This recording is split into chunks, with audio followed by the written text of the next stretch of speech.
Argument Evaluation Assessment, Susan B. Anthony. Read the speech and answer the questions.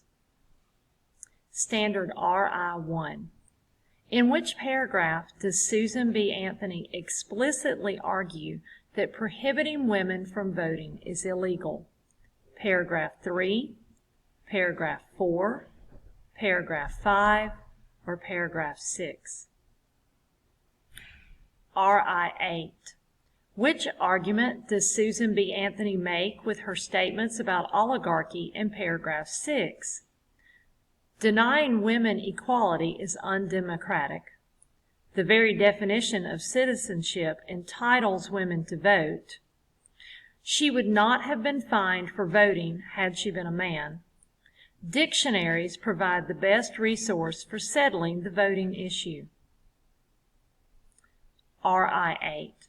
Read the sentence from paragraph 3. We, the people of the United States, in order to form a more perfect union, establish justice, ensure the domestic tranquility, provide for the common defense, promote the general welfare, and secure the blessings of liberty to ourselves and our posterity, do ordain and establish this Constitution for the United States of America.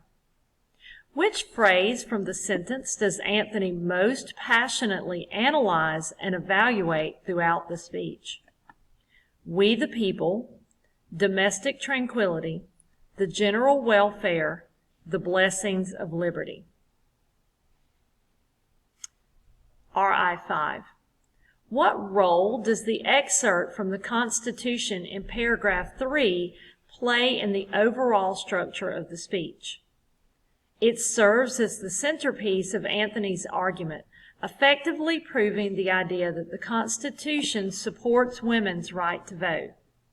It serves as an illustration of the problem Anthony discusses in her speech, effectively proving that the Constitution treats women unfairly. It serves as an example that Anthony effectively compares and contrasts with other portions of the Constitution.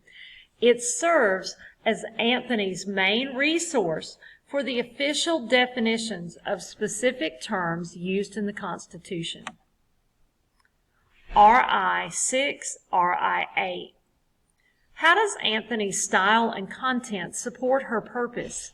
Use details from the speech to support your answer. When you are finished, click Submit.